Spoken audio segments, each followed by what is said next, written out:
Hello friends, welcome to Archana's delicious recipes. நம்ம வீடியோவில் இன்றைக்கி என்ன பார்க்க போகிறோன்னா, எல்லாருக்கும் ரொம்ப ரொம்ப பிடிச்ச வடுமாங்காய் ஊறுகாய் எப்படி செய்யலான்றதை பார்க்கலாம். இதை வடுமாங்காய்னு சொல்லலாம், மாவடுன்னு கூட சொல்லலாம். இது செய்கிறதுமே பார்த்திங்கன்னா ரொம்ப ரொம்ப ஈஸி தான். இது கூட தயிர் சாதம் வச்சு சாப்பிட்டோங்கன்னா சாப்பிட்டுட்டே இருக்கலாம். அந்த அளவுக்கு டேஸ்ட்டு அட்டகாசமாக இருக்கும். இந்த வடுமாங்காய் சீசனில் வடுமாங்காய் வாங்கி இது போல் ப்ரிப்பேர் பண்ணி வச்சுக்கிட்டிங்கன்னா 2 வருஷம் ஆனாலையும் கெட்டு போகாது. வாங்க வடுமாங்காய் ஊறுகாய் செய்ய ஆரம்பிக்கலாம். அதுக்கு ஃபஸ்ட்டு 1 கிலோ அளவு வடுமாங்காய் எடுத்து வச்சுருக்கோம். அந்த வடுமாங்காவை ஃபுல்லாக எல்லாத்தையும் நல்லா வாஷ் பண்ணிவிட்டு, அதாவது வடுமாங்காய் எல்லாத்துலேயுமே கொஞ்சம் கூட தண்ணி இருக்கக்கூடாது. அந்தளவுக்கு நம்ம டிஷ்யூ பேப்பர் அல்லது டவல் வச்சு தொடச்சி எடுத்துக்கலாம். பாருங்கள், இந்த அளவுக்கு நல்லா ட்ரையாக இருக்கணும். கொஞ்சம் கூட தண்ணி இருக்கக்கூடாது. தண்ணி இருந்துச்சுன்னா வடுமாங்காய் சீக்கிரமாக கெட்டு போயிடும். அதனால் வடுமாங்காவில் தண்ணி இல்லாத அளவுக்கு பார்த்துக்கோங்க. காம்பு பார்த்திங்கன்னா இந்த அளவுக்கு நீளம் விட்டு கட் பண்ணி எடுத்துக்கோங்க. அதாவது கொஞ்சமாக காம்பு விட்டு கட் பண்ணி எடுத்துக்கோங்க. இப்போ நம்ம இந்த 1 கிலோ அளவு வடுமாங்காவுக்கு 1.5 டேபிள் ஸ்பூன் அளவு விளக்கெண்ணெய் சேர்த்துக்கலாம். விளக்கெண்ணெய் உங்களுக்கு பிடிக்கலைன்னா நல்லெண்ணெய் கூட சேர்த்துக்கோங்க. விளக்கெண்ணெயை நம்ம சேர்த்ததுக்கப்புறமா அந்த விளக்கெண்ணெய் எல்லா மாவடுலேயும் படணும்.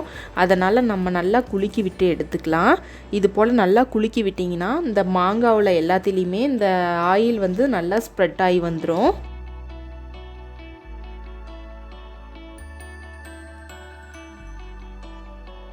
இப்போ நம்ம உப்பு சேர்த்துக்கலாம். 1 கிலோ அளவு மாங்காவுக்கு 100 கிராம் அளவு கல்லுப்பு சேர்த்துக்கலாம். இந்த கல்லுப்பு அப்படியே சேர்க்காம மிக்ஸி ஜாரில் சேர்த்துட்டு இது போல் நல்லா பொடிச்சு எடுத்துக்கோங்க.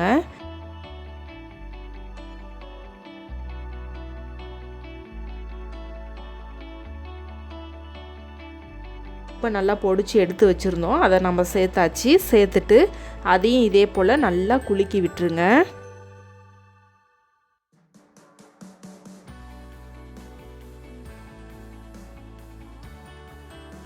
உப்பு பார்த்திங்கன்னா எல்லா மாவடுலேயும் நல்லா ஸ்ப்ரெட் ஆயிருச்சு.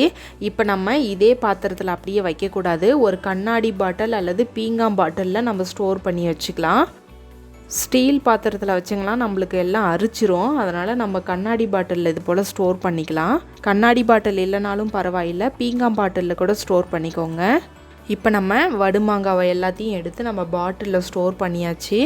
இதை 10 நாளைக்கு அப்படியே வச்சுருங்க. டெய்லியும் காலையிலையும் சாயந்தரமும் எடுத்து நல்லா இது போல் குலுக்குனிங்கன்னா தண்ணி நல்லா விட ஆரம்பிக்கும். நம்ம உப்பு சேர்த்துருக்கோம் இல்லையா, அதனால் தண்ணி அதுலேயே விட ஆரம்பிக்கும். பாருங்கள், தண்ணி எந்த அளவுக்கு நல்லா விட ஆரம்பிச்சிருக்குன்னு. இந்த 1 கிலோ அளவு மாங்காவுக்கு 2 பாட்டிலில் நான் ஸ்டோர் பண்ணி வச்சுருக்கேன்.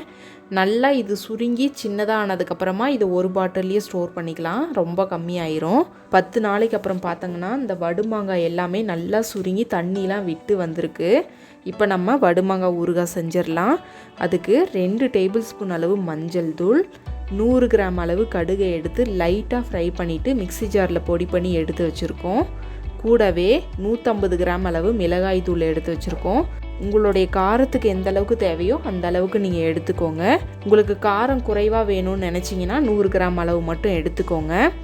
இப்போ நம்ம செய்ய ஆரம்பிச்சிடலாம். அதுக்கு ஒரு பவுல் எடுத்துக்கலாம். அந்த பவுலில் இந்த 10 நாளாக நல்லா ஊறி இருக்கிற இந்த மாங்காவை ஒரு பவுலுக்கு மாற்றிடுங்க.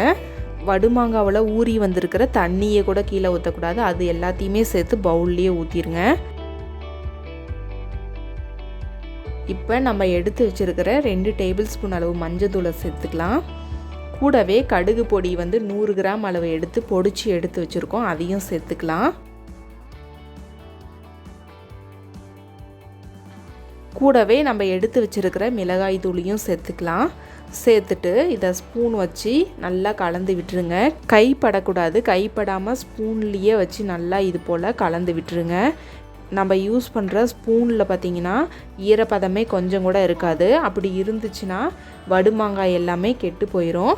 அதனால் நல்லா ட்ரையாக இருக்கிற மாதிரி பார்த்துக்கோங்க ஸ்பூனு. இப்போ வடுமாங்காய் எல்லாத்தையுமே நல்லா கலந்துட்டோம். கலந்ததுக்கப்புறமா இப்போ நம்ம திரும்பவும் கண்ணாடி பாட்டில்லையே ஸ்டோர் பண்ணி வச்சுக்கலாம்.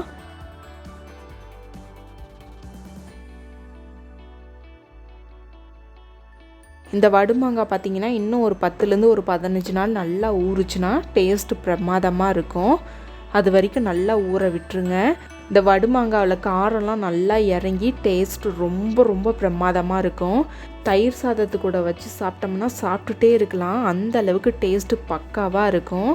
கண்டிப்பாக நீங்களும் இந்த ரெசிபியை ட்ரை பண்ணுங்கள். ட்ரை பண்ணிவிட்டு எப்படி வந்துச்சுன்னு உங்களோட ஃபீட்பேக்கை எங்களோட ஷேர் பண்ணுங்கள். இந்த வீடியோ உங்களுக்கு பிடிச்சிருந்தா மறக்காமல் லைக் பண்ணுங்கள், சப்ஸ்கிரைப் பண்ணுங்கள், ஷேர் பண்ணுங்கள்.